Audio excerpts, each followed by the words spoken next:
국가의 부는 땅속 자원에서 오는가? 단순한 질문이 아닙니다.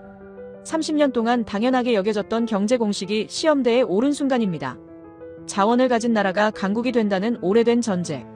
그러나 그 전제를 설명하기 어려운 나라가 있습니다. 석유도, 철광석도, 희토류도 충분하지 않은 작은 반도. 그런데도 세계 10위권 경제에 오른 나라. 바로 대한민국입니다.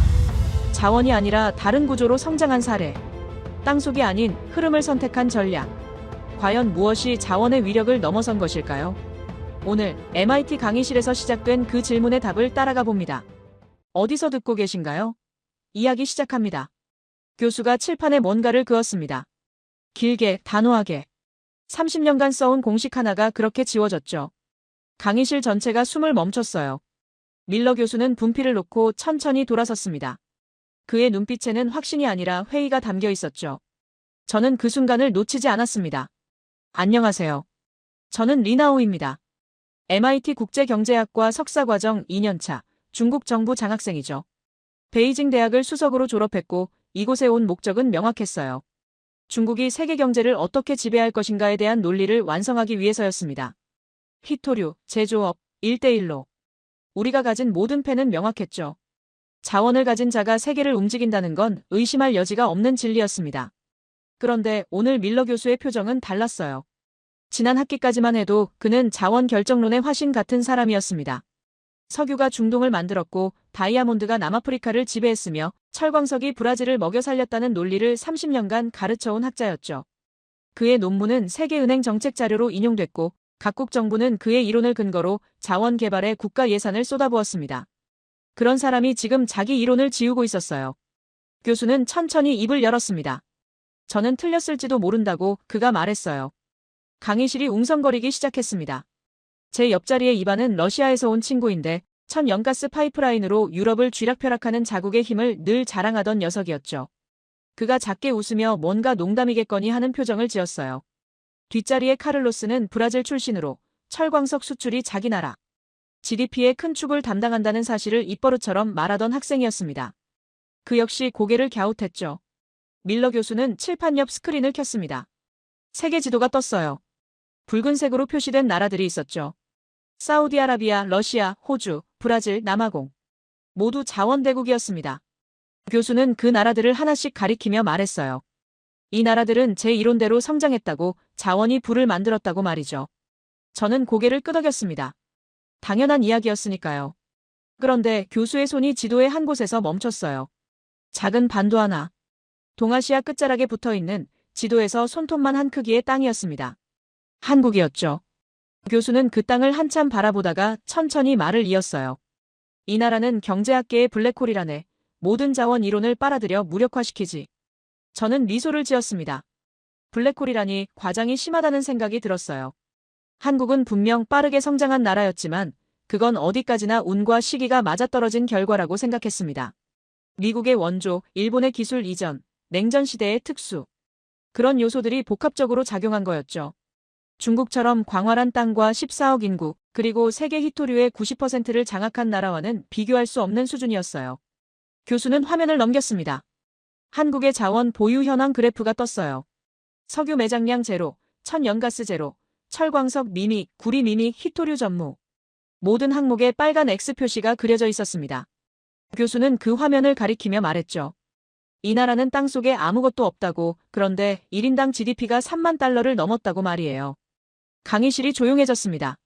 독일에서 온 아냐가 팔짱을 끼고 화면을 응시했어요. 그녀는 제조업 강국 출신답게 기술과 시스템에 대한 자부심이 강한 학생이었습니다. 그녀조차 약간 놀란 표정이었죠. 저는 여전히 미소를 지었어요. 그래서 뭐가 문제냐는 듯이 말이죠. 교수는 다음 슬라이드를 넘겼습니다. 1인당 GDP 성장 곡선이었어요. 1960년부터 2020년까지의 데이터였죠. 한국에서는 거의 수직에 가까웠습니다. 1960년 79달러에서 2020년 3만 달러 이상으로 치솟은 그래프였어요. 같은 기간 사우디는 석유로, 호주는 철광석으로, 브라질은 원자재로 성장했지만 그 곡선은 한국보다 완만했습니다. 저는 속으로 생각했어요. 그건 초기값이 낮아서 그런 거라고, 성장률만 보면 그렇게 보이는 거라고 말이죠. 실제 경제 규모로 따지면 중국이 압도적이었습니다. 우리는 세계 2위 경제대국이었고 제조업 생산량은 미국을 넘어섰어요. 한국 같은 작은 나라와 비교하는 것 자체가 우스웠죠. 밀러 교수는 칠판 앞으로 걸어갔습니다. 그는 분필을 들고 큰 글씨로 뭔가를 적기 시작했어요. 자원, 부, 국력. 세 단어를 세로로 나란히 썼죠. 그리고 그 사이에 등호를 그었습니다. 자원은 부, 부는 국력. 30년간 제가 가르쳐온 공식이라고 그가 말했어요. 그런데 이 공식으로는 한국을 설명할 수 없다고 덧붙였습니다. 저는 손을 들 뻔했습니다. 설명할 수 있다고 한국은 예외적 케이스일 뿐이라고 말하고 싶었어요. 하지만 참았습니다. 교수가 뭘 더 보여줄지 궁금했으니까요. 사실 저는 이미 답을 알고 있었습니다. 한국은 미국의 동맹국이었고 냉전의 최전선에서 막대한 군사경제 원조를 받았죠. 그게 전부였어요. 교수는 다시 화면을 넘겼습니다. 이번엔 수출 품목 비교였어요. 사우디는 석유, 호주는 철광석과 석탄, 러시아는 천연가스. 반면 한국은 반도체, 자동차, 선박, 디스플레이, 배터리였습니다. 교수는 한국 항목을 가리키며 말했죠. 이 나라는 땅속에서 파낸 게 하나도 없는데 세계 6위 수출국이라고. 저는 내심 코웃음을 쳤어요. 그래서요? 결국 그 반도체를 만들려면 우리 중국의 히토류가 필요하잖아요. 한국이 아무리 기술이 좋아도 원자재가 없으면 공장은 멈춥니다. 그건 명백한 사실이었죠. 저는 강의실 한쪽 구석에 앉아있는 박준서를 힐끗 쳐다봤습니다. 한국에서 온 유학생이었어요. 조용하고 말수 적은 친구였지만 한국 산업에 대한 자부심은 남달랐죠. 밀러 교수는 마지막 슬라이드를 띄웠습니다. 큰 물음표 하나가 화면을 가득 채웠어요. 그 아래 문장이 하나 적혀 있었습니다. 자원 없이 부자가 된 나라를 어떻게 설명할 것인가? 교수는 강의실을 천천히 둘러봤습니다. 그의 시선이 학생들 하나하나를 스쳤어요. 이반, 카를로스, 아냐, 그리고 저. 마지막으로 박준서에게 시선이 머물렀죠. 교수는 말했습니다. 오늘 우리는 이 질문에 답해볼 거라고, 제 이론이 맞는지 틀린지 함께 검증해보겠다고 말이에요. 저는 가슴속에서 뭔가 꿈틀거리는 걸 느꼈습니다. 흥분이었어요. 드디어 제 논리를 펼칠 기회가 왔다는 생각이 들었죠. 한국이 아무리 성장했어도 결국 자원 없이는 한계가 있다는 걸 증명할 수 있을 것 같았습니다. 저는 노트를 펼치고 펜을 꺼냈어요. 밀러 교수의 블랙홀 이론을 산산이 부숴버릴 준비를 했습니다. 저는 손이 저절로 올라갔어요. 교수는 제 쪽을 보며 고개를 끄덕였죠. 자리에서 일어서는 순간 심장이 빠르게 뛰었습니다. 이 황당한 블랙홀 이론을 바로잡을 시간이었죠. 저는 천천히 말문을 열었어요. 교수님의 말씀에 이의를 제기하고 싶습니다. 한국이 블랙홀이라는 표현은 지나친 과장이라고 생각해요. 강의실이 조용해졌습니다. 모든 학생들의 시선이 제게 쏠렸죠. 저는 숨을 깊이 들이마셨어요. 한국의 성장은 분명 인상적입니다. 라고 그 점을 인정했어요. 하지만 그건 자원 이론을 무력화시키는 게 아니라 오히려 자원 이론의 중요성을 증명하는 사례라고 봅니다. 왜냐하면 한국은 자원이 없기 때문에 자원 보유국에 영원히 종속될 수밖에 없거든요. 제 말이 끝나자 강의실에서 작은 소란이 일었습니다. 몇몇 학생들이 고개를 끄덕였어요. 밀러 교수는 팔짱을 끼고 저를 바라봤습니다. 계속 말해보게, 그가 말했죠. 저는 자신감이 생겼어요. 준비해온 논리를 펼칠 시간이었습니다. 한국의 주력 산업인 반도체를 예로 들어보겠습니다. 저는 또박또박 말했어요. 반도체 제조에는 히토류가 필수적입니다. 네오디뮴, 유로듐, 터뷴, 이트륨 같은 원소들 없이는 첨단 칩을 만들 수 없죠. 그런데 전 세계 히토류 생산량의 90%를 중국이 장악하고 있습니다. 제 목소리에 힘이 실렸어요. 이건 단순한 통계가 아니라 현실이었습니다. 내몽골의 바이위너보 광산, 스촨성의 히토류 재련소, 장시성의 가공 공장들. 중국은 채굴부터 정제까지 전 과정을 통제하고 있었어요. 이게 바로 자원의 힘이었죠. 저는 강의실을 천천히 둘러봤습니다. 학생들이 제 말에 집중하고 있었어요. 한국이 아무리 뛰어난 기술을 가지고 있어도 원자재 공급이 끊기면 공장은 멈춥니다. 이건 협상력의 문제예요. 저는 손가락으로 탁자를 톡톡 두드렸습니다. 자원을 가진 쪽이 항상 우위에 설 수밖에 없어요. 제 시선이 강의실 한쪽에 앉아있는 박준서에게 향했습니다. 그는 조용히 앉아서 저를 바라보고 있었어요. 표정은 차분했지만 눈빛에는 뭔가 다른 감정이 어려 있었습니다. 저는 계속 말을 이었습니다. 한국의 삼성이나 SK하이닉스 같은 회사들이 세계 최고 수준의 반도체를 만드는 건 맞죠.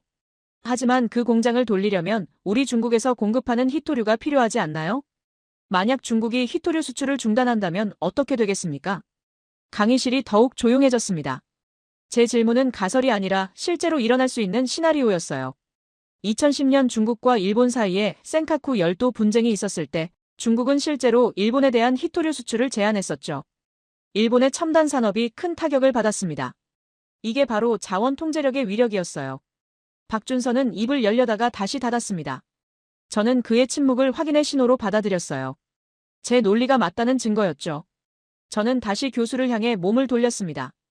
교수님, 한국은 자원 부족이라는 근본적 약점을 극복하지 못했습니다. 기술은 배울 수 있고, 자본은 빌릴 수 있고, 인재는 키울 수 있어요. 하지만 땅속에 묻혀있는 자원은 만들어낼 수 없죠. 제 목소리에는 확신이 가득했습니다.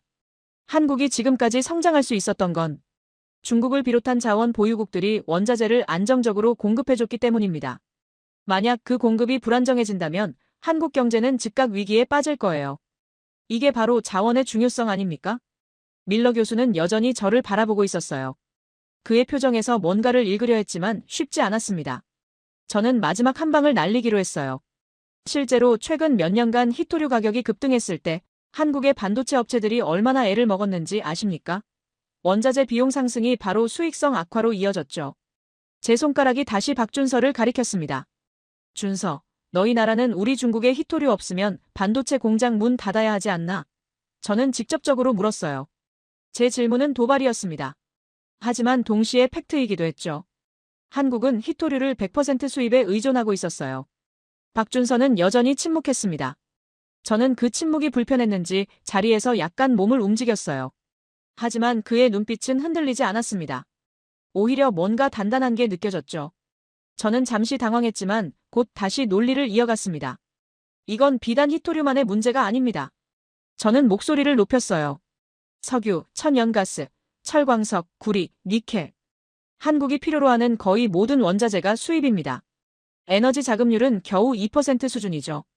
이런 나라가 어떻게 자원 이론을 무력화시킨다고 말할 수 있습니까? 저는 가슴이 뛰는 걸 느꼈습니다. 흥분이었어요.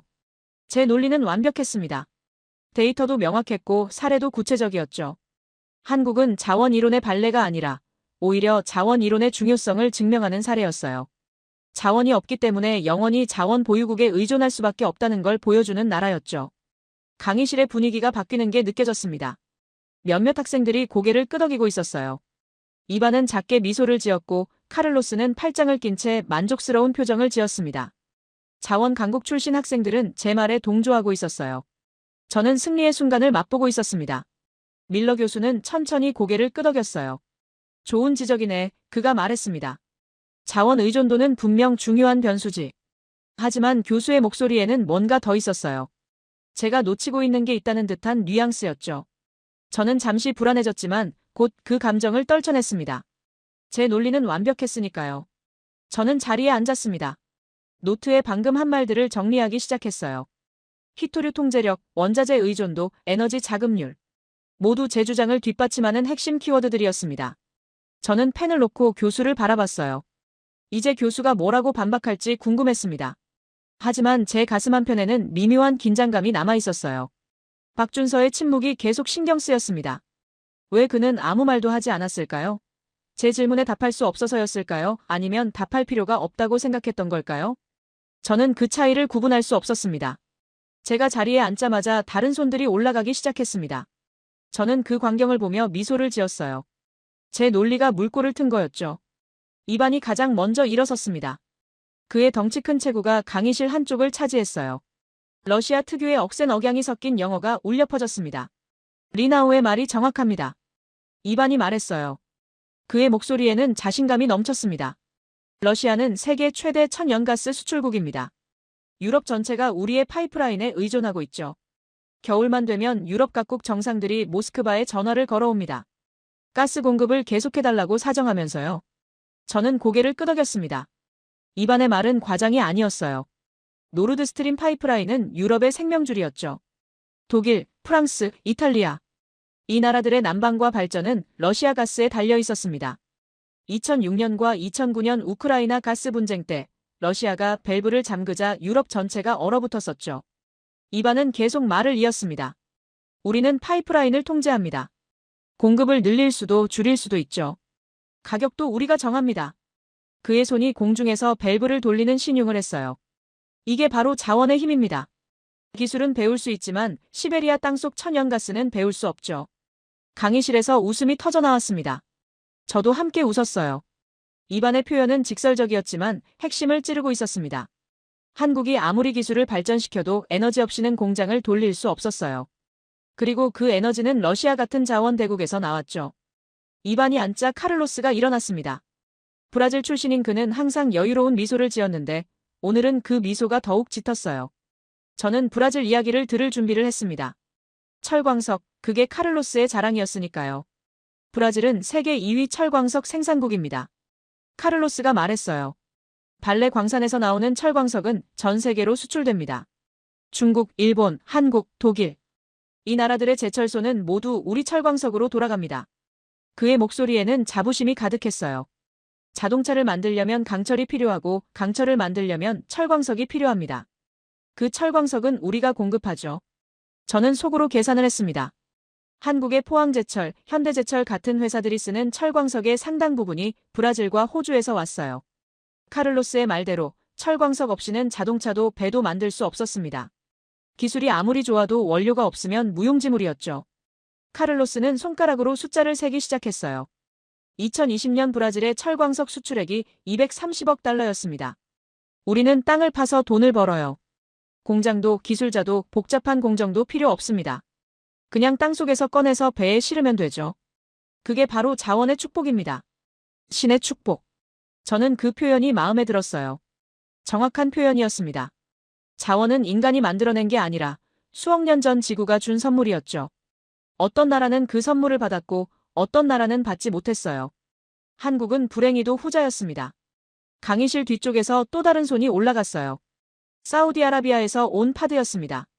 그는 평소에 말이 없는 학생이었는데 오늘은 뭔가 말하고 싶은 게 있는 모양이었죠. 저는 그의 발언을 기대하며 몸을 앞으로 기울였습니다. 사우디는 석유로 나라를 만들었습니다. 파드가 조용히 말했어요. 1930년대만 해도 우리는 가난한 사막 왕국이었죠. 하지만 땅속에서 석유가 발견되면서 모든 게 바뀌었습니다. 지금 우리는 세계에서 가장 부유한 나라 중 하나예요.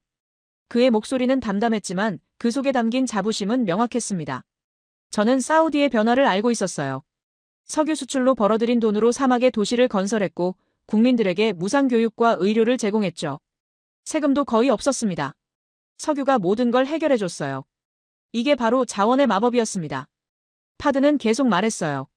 우리는 하루에 1000만 배럴 넘게 석유를 생산합니다. 세계 경제가 우리 석유로 돌아가죠.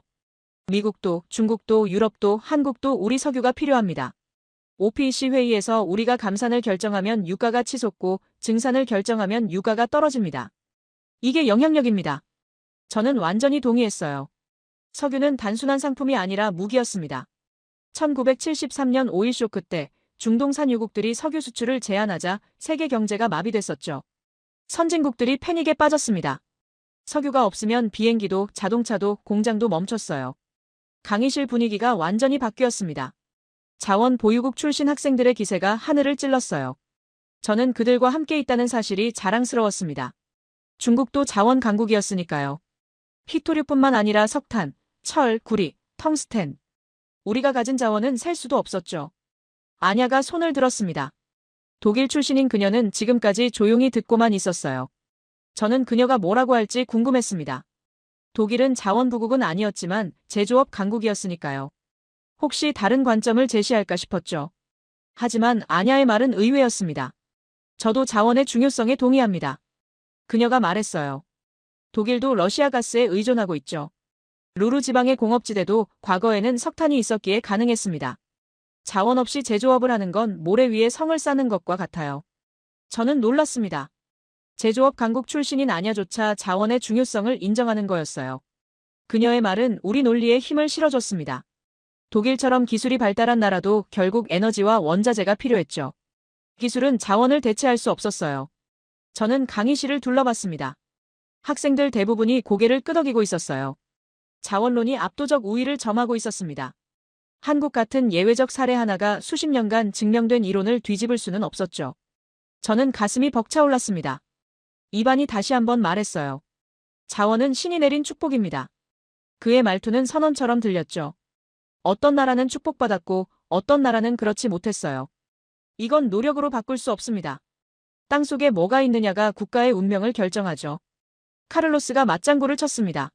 맞습니다. 우리는 운이 좋았어요. 신이 우리 땅에 철을 묻어뒀죠.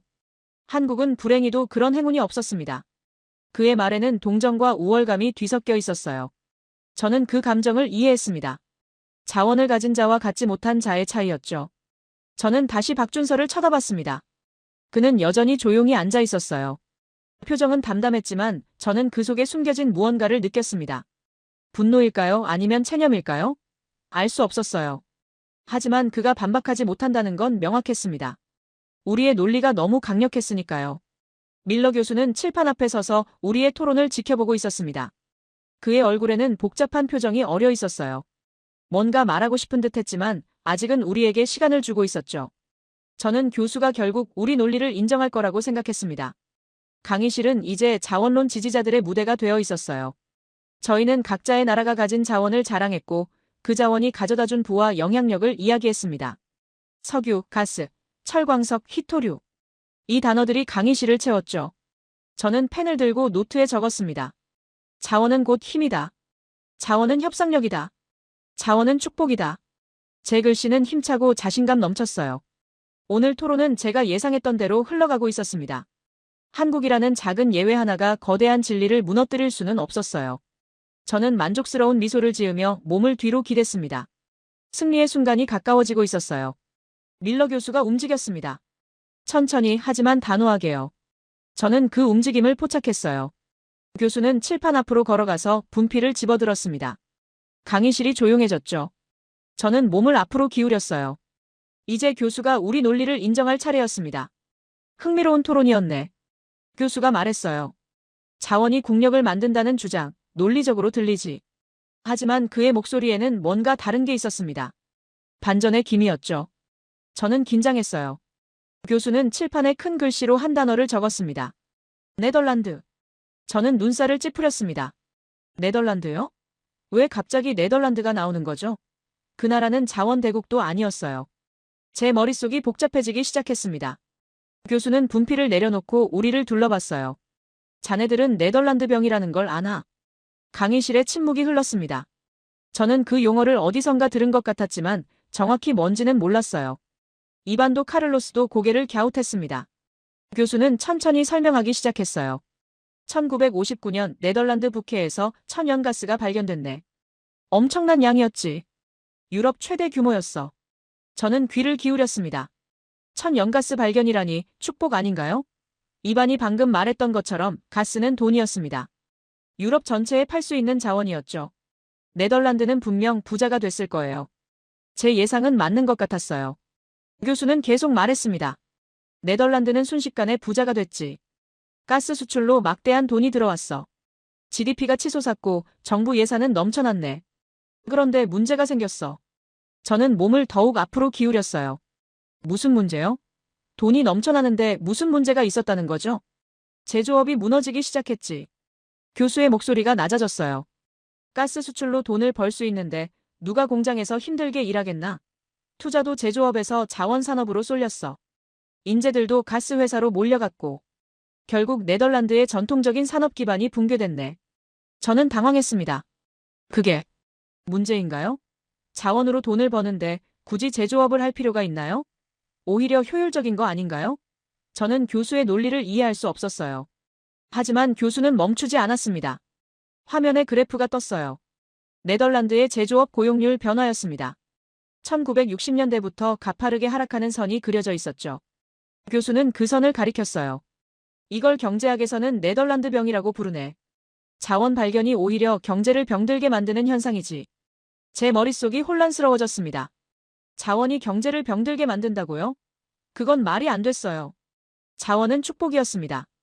방금 전까지 우리 모두가 그렇게 말했잖아요. 저는 펜을 쥔 손에 힘이 들어갔어요. 교수는 다른 나라 이름을 적었습니다. 베네수엘라. 저는 그 이름을 보자마자 불길한 예감이 들었어요. 베네수엘라는 최근 몇 년간 경제 붕괴로 악명 높은 나라였습니다. 하지만 그 나라도 석유가 있지 않았나요? 세계 최대 매장량이었던 걸로 아는데요. 베네수엘라는 세계에서 가장 많은 석유를 가진 나라였네. 교수가 말했어요. 사우디보다 많았지. 3천억 배럴이 넘는 확인 매장량이었어. 파드가 자리에서 몸을 움직였습니다. 저도 긴장했죠. 그렇게 많은 석유를 가졌다면 베네수엘라는 엄청난 부자여야 했어요. 그런데 지금 베네수엘라의 1인당 GDP는 얼마인지 아나? 교수가 물었어요. 강의실이 조용했습니다. 교수는 숫자를 말했어요. 2021년 기준 1,500달러. 한국의 30분의 1 수준이네. 저는 숨이 멎는 것 같았습니다. 그게 가능한 일인가요? 세계 최대 석유 보유국이 그렇게 가난하다니요. 화면에 베네수엘라 거리 사진이 떴습니다. 긴 줄을 서서 빵을 받으려는 사람들이었어요. 하이퍼 인플레이션으로 돈이 휴지 조각이 된 모습이었죠. 교수는 차분히 설명했습니다. 석유가 발견되면서 베네수엘라는 다른 산업을 키우지 않았네. 땅만 파면 돈이 나오는데 누가 기술을 개발하겠나? 누가 공장을 짓겠나? 저는 가슴이 답답해졌어요. 교수의 말은 계속 이어졌습니다. 정부는 석유 수출로 벌어들인 돈을 국민에게 뿌렸어. 보조금, 복지, 공짜 서비스. 아무도 일하지 않아도 먹고 살 수 있었지. 그런데 유가가 폭락하자 어떻게 됐나? 모든 게 무너졌네. 이반이 손을 들었어요. 하지만 교수님, 그건 베네수엘라 정부가 잘못한 거 아닙니까? 자원 자체의 문제는 아니죠. 그의 목소리에는 방어적인 톤이 섞여 있었습니다. 저도 같은 생각이었어요. 그래요, 정부가 바보였던 거예요. 러시아나 사우디는 다르잖아요. 밀러 교수는 고개를 저었습니다. 자원의 저주는 정치적 문제만이 아니네. 이건 인간 본성의 문제지. 그는 칠판에 또 다른 단어를 적었어요. 마약. 저는 그 단어를 보고 충격을 받았습니다. 마약이라니요? 자원은 마약과 같네. 교수의 목소리가 강의실에 울렸어요. 땅만 파면 돈이 나오는데 누가 힘들게 연구하고 개발하겠나? 누가 밤새워 기술을 연마하겠나? 자원은 국가를 게으르게 만들지. 혁신할 이유를 없애버려. 저는 반박하고 싶었어요. 하지만 입이 떨어지지 않았습니다. 교수의 논리가 제 머릿속에서 맴돌았죠. 중국도. 우리도 자원에 의존하고 있는 건 아닐까? 아니에요. 우리는 다릅니다. 중국은 제조업도 키웠어요. 저는 스스로를 다독였습니다. 교수는 화면을 바꿨어요. 여러 자원 부국들의 경제 성장률 그래프였습니다. 나이지리아, 앙골라, 이라크, 리비아. 모두 석유나 광물이 풍부한 나라들이었죠. 하지만 그래프선은 불규칙했어요. 급등했다가 급락하고 다시 급등했다가 또 급락했습니다. 자원 가격에 경제가 좌지우지되는 거지. 교수가 설명했어요. 유가가 오르면 잘 살고 유가가 떨어지면 무너져. 이게 안정적인 경제인가? 자원 부국들은 자원 가격이라는 롤러코스터를 탈 수밖에 없네. 카를로스가 입을 열었어요. 하지만 교수님, 우리는 그 자원을 팔아서 돈을 벌지 않습니까? 그의 목소리는 조금 떨리고 있었습니다. 저도 불안해지기 시작했어요. 우리의 논리에 균열이 생기고 있었습니다. 돈을 버는 게 문제가 아니네. 밀러 교수가 말했어요. 문제는 그 돈으로 미래를 준비하지 않는다는 거지. 베네수엘라는 수십 년간 석유로 돈을 벌었어. 그런데 그 돈으로 뭘 했나? 기술에 투자했나? 교육에 투자했나? 아니지. 그냥 써버렸어. 저는 노트를 내려다봤습니다. 아까 적었던 문장들이 눈에 들어왔어요. 자원은 곧 힘이다. 자원은 축복이다. 그런데 지금 교수는 정반대를 말하고 있었습니다. 자원은 마약이다. 자원은 저주다. 교수는 마지막 말을 던졌어요. 자원이 풍부한 나라일수록 기술 혁신이 느리네. 왜 그럴까? 필요가 없으니까. 절박함이 없으니까. 땅속에서 돈이 나오는데 왜 힘들게 새로운 걸 만들겠나? 저는 고개를 들어 박준서를 봤습니다. 그는 여전히 조용히 앉아 있었어요. 하지만 그의 눈빛이 달라져 있었습니다.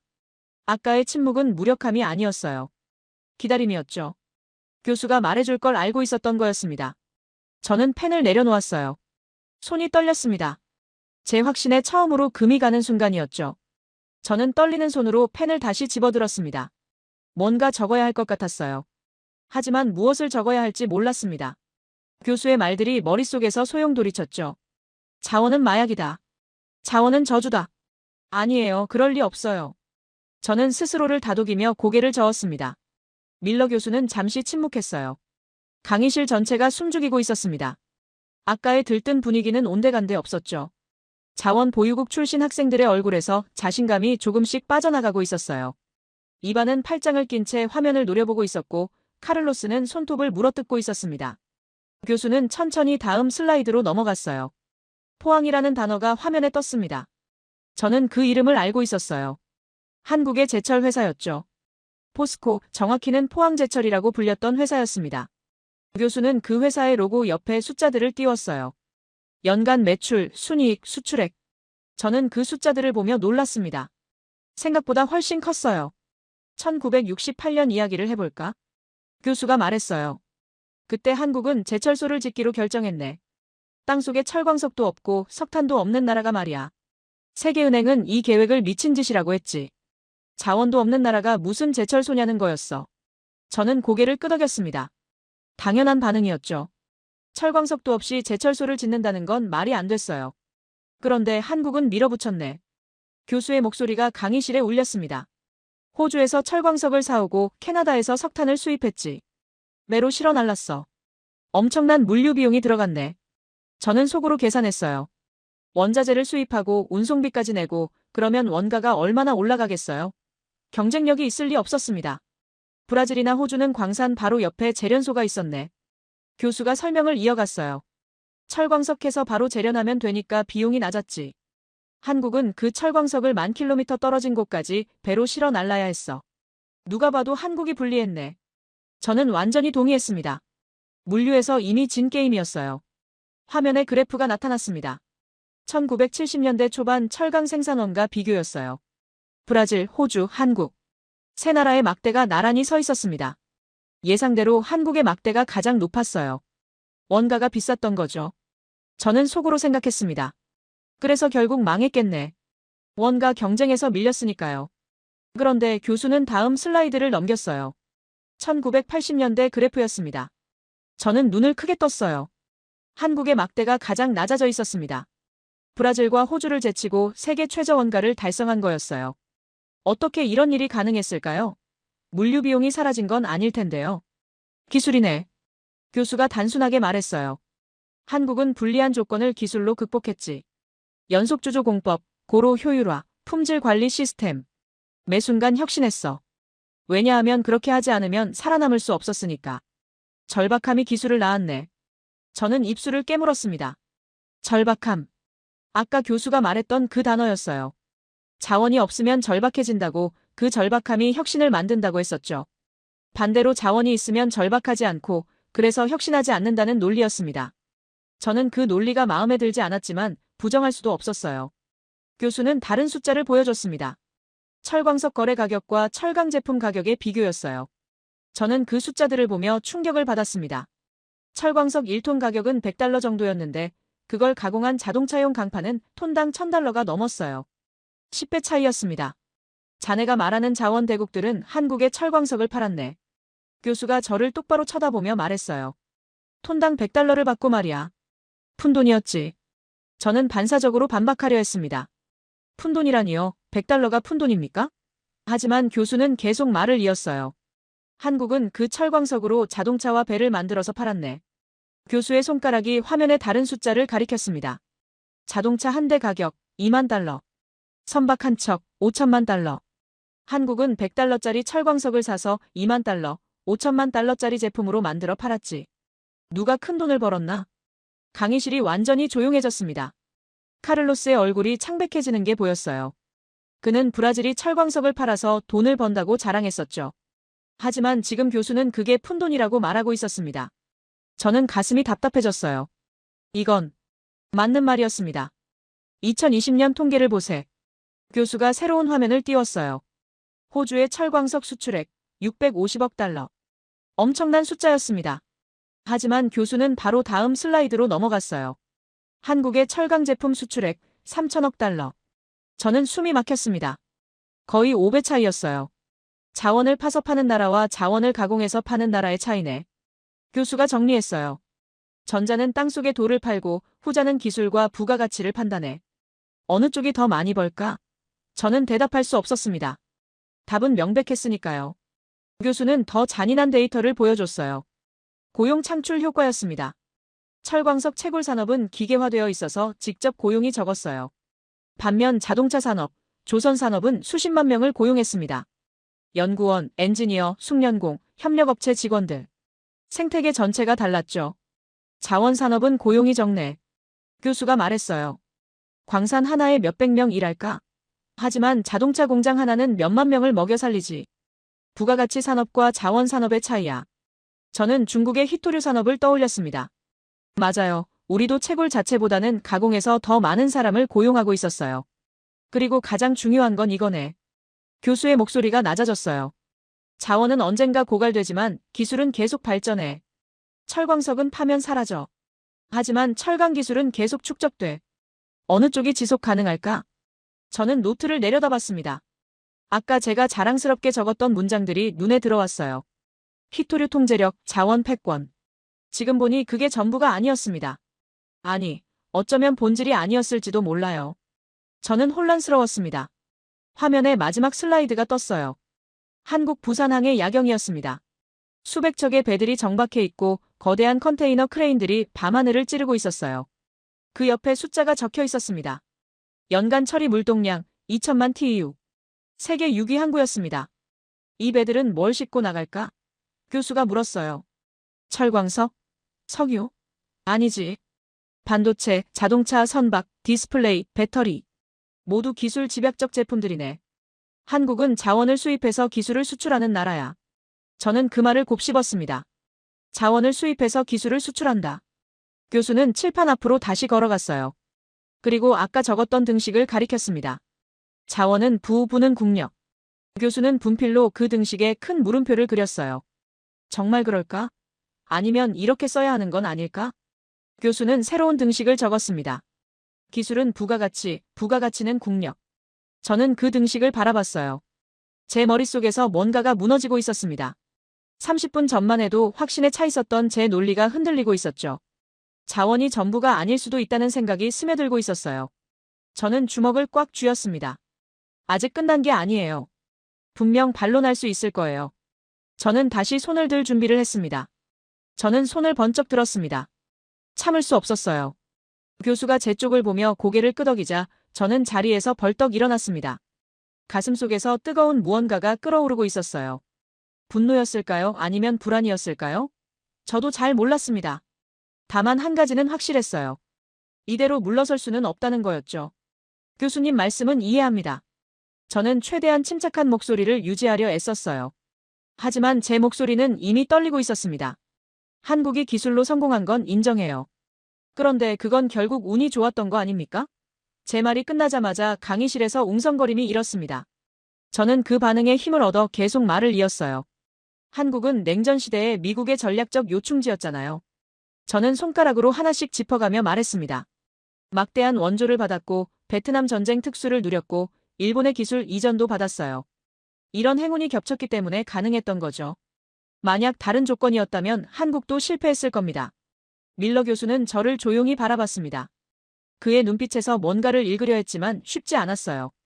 저는 더욱 목소리를 높였습니다. 같은 시기에 독립한 나라들을 보세요. 아프리카, 남미, 동남아시아. 대부분 실패했잖아요. 한국만 성공한 건 특별한 행운 때문이에요. 그게 아니라면 다른 나라들도 성공했어야죠. 제 논리는 명쾌했습니다. 아니, 적어도 저는 그렇게 생각했어요. 한국의 성공은 재현 불가능한 예외적 케이스였고, 그건 자원 이론의 중요성을 무력화시키는 게 아니라 오히려 특수한 상황의 산물일 뿐이라는 거였죠. 저는 자신만만하게 교수를 쳐다봤습니다. 운이라고 했나? 교수가 천천히 입을 열었어요. 그의 목소리는 여전히 차분했습니다. 흥미로운 관점이네. 그렇다면 한 가지 물어보겠네. 만약 정말 운이었다면 왜 같은 원조를 받은 다른 나라들에선 한국 같은 기적이 단 한 번도 일어나지 않았을까? 저는 입을 다물었습니다. 교수는 화면을 조작하기 시작했어요. 새로운 슬라이드가 나타났습니다. 1945년부터 1990년까지 미국이 제공한 해외 원조 목록이었어요. 저는 그 리스트를 보며 숨이 막혔습니다. 한국만 원조를 받은 게 아니었어요. 수십 개 나라가 나열되어 있었습니다. 필리핀을 보게. 교수가 첫 번째 국가를 가리켰어요. 1946년부터 1990년까지 미국으로부터 받은 원조액 총 120억 달러. 한국이 받은 60억 달러의 2배네. 그런데 필리핀의 1인당 GDP는 얼마인가? 2020년 기준 3,000달러. 한국의 10분의 1 수준이지. 저는 그 숫자를 보며 당황했습니다. 필리핀이 한국보다 2배나 많은 원조를 받았다고요? 저는 그 사실을 몰랐어요. 교수는 다음 국가로 넘어갔습니다. 이집트, 파키스탄, 터키, 인도네시아. 모두 막대한 원조를 받은 나라들이었어요. 이집트는 1950년대부터 지금까지 미국으로부터 800억 달러가 넘는 원조를 받았네. 교수의 손가락이 화면의 숫자를 짚었어요. 한국의 10배가 넘어. 군사 원조, 경제 원조, 식량 원조. 온갖 종류의 지원을 받았지. 그런데 지금 이집트 경제는 어떤가? 저는 대답할 수 없었습니다. 이집트는 여전히 개발도상국이었어요. 만성적인 실업, 낮은 소득 수준, 정치적 불안정. 한국과는 완전히 다른 길을 걸었죠. 교수는 멈추지 않고 계속 데이터를 보여줬습니다. 파키스탄, 총 원조액 670억 달러. 인도네시아, 450억 달러. 콜롬비아, 290억 달러. 교수는 하나씩 읽어나갔어요. 이 나라들은 모두 한국보다 많거나 비슷한 규모의 원조를 받았네. 베트남 전쟁 특수도 필리핀, 태국이 함께 누렸어. 일본의 기술 이전도 동남아시아 여러 나라가 받았지. 저는 의자 등받이를 붙잡았습니다. 다리에 힘이 빠지는 것 같았어요. 제가 운이라고 말했던 모든 요소들이 사실은 여러 나라가 공유했던 조건이었던 거예요. 한국만의 특별한 행운이 아니었습니다. 교수는 더 잔인한 데이터를 꺼냈습니다. 세계은행과 IMF가 제공한 개발 차관 목록이었어요. 1960년대부터 1990년대까지 수십 개 나라가 저리 차관을 받았습니다. 한국도 그중 하나였지만 가장 많이 받은 나라는 아니었어요. 브라질, 멕시코, 아르헨티나가 훨씬 더 많은 돈을 빌렸습니다. 그런데 왜 한국만 갚았을까? 교수가 물었어요. 1995년 한국은 세계은행 차관을 모두 상환했네. 빚을 다 갚은 거지. 그리고 오히려 원조를 주는 나라가 됐어. 반면 다른 나라들은 아직도 빚더미에 앉아있지. 저는 아무 말도 할 수 없었습니다. 교수는 화면을 다시 바꿨어요. 이번엔 1960년 시점의 국가별 1인당 GDP 비교였습니다. 한국, 필리핀, 가나, 이집트, 파키스탄. 모두 비슷한 수준이었어요. 79달러부터 150달러 사이였죠. 출발선이 같았네. 교수가 설명했어요. 모두 가난했고 모두 원조를 받았고 모두 기회가 있었지. 그런데 60년 뒤 결과는 완전히 달라졌어. 왜 그랬을까? 운 때문일까? 화면에 2020년 같은 나라들의 1인당 GDP가 나타났습니다. 한국은 3만 달러를 넘었고 필리핀은 3,000달러, 가나는 2,000달러, 이집트는 3,000달러, 파키스탄은 1,500달러였어요. 격차가 엄청났습니다. 저는 그 숫자들을 보며 말문이 막혔어요. 만약 운이라면 왜 확률이 이렇게 불균등할까? 교수의 목소리에 힘이 실렸습니다.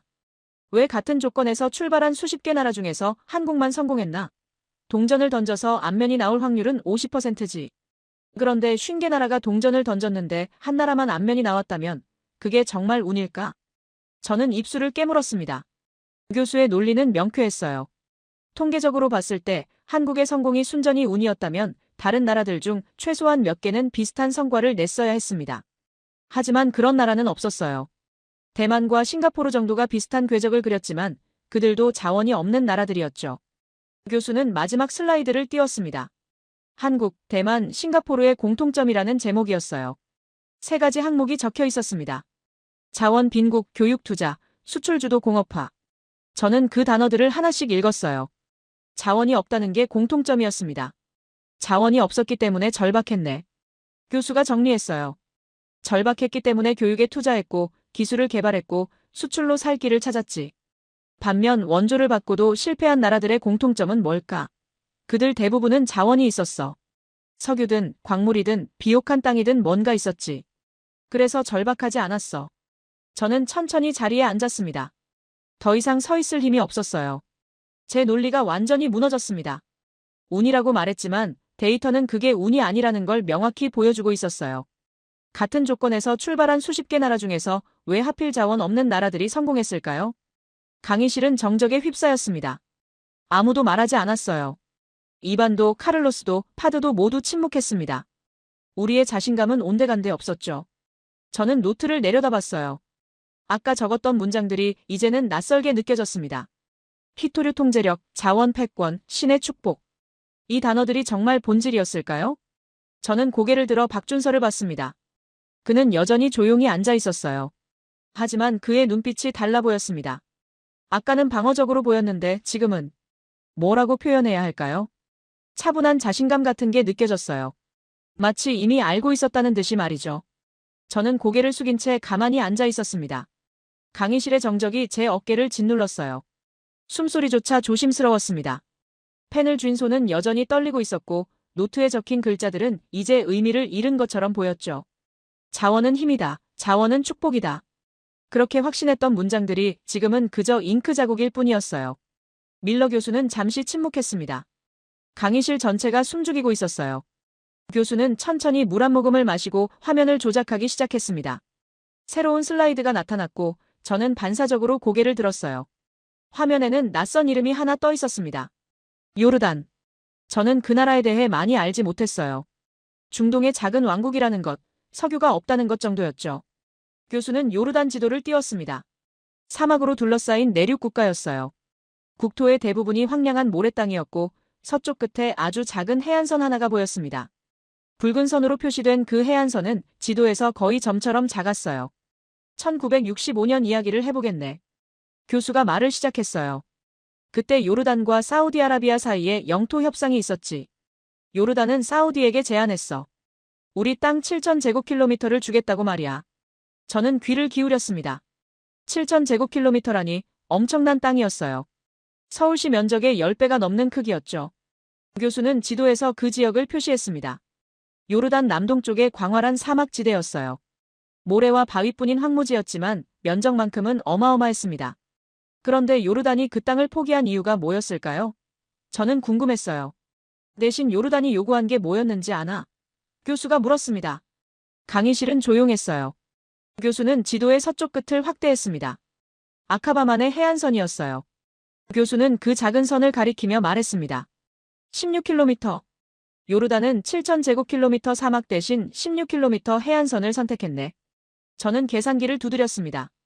7,000제곱킬로미터를 16km로 나누면 면적 대비 거의 500배를 포기한 셈이었어요. 미친 거래 아닌가요?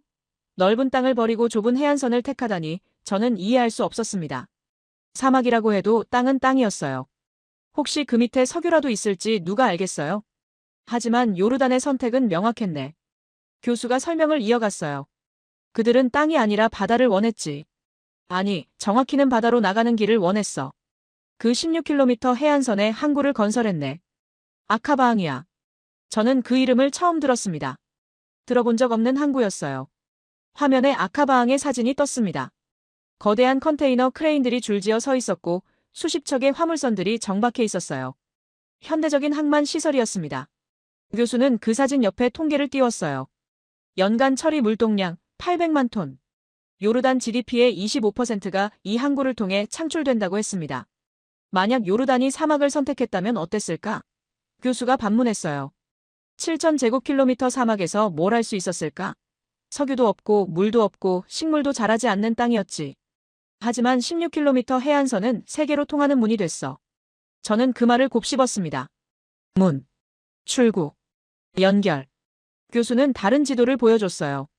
아프리카 대륙이었습니다. 여러 나라가 색깔로 구분되어 있었는데 그중 몇 개 나라가 붉은색으로 표시되어 있었어요. 차드, 중앙아프리카 공화국, 남수단, 에티오피아, 우간다, 르완다 등 12개국 나라 이름을 불렀습니다. 이 나라들의 공통점이 뭘까? 교수가 물었어요. 저는 지도를 유심히 봤습니다. 모두 아프리카 내륙에 위치해 있었어요. 바다가 없는 나라들이었죠.